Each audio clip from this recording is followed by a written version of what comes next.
Ito yung mga ginagawa nila guys. Yan, may tindahan siumay, may kumakain. Yan. O mga pamangkin at tita.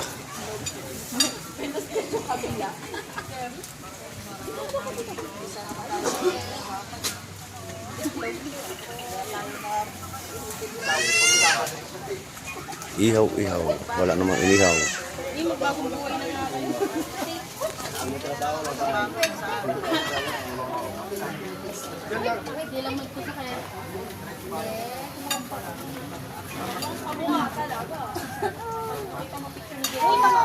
Apat lang to.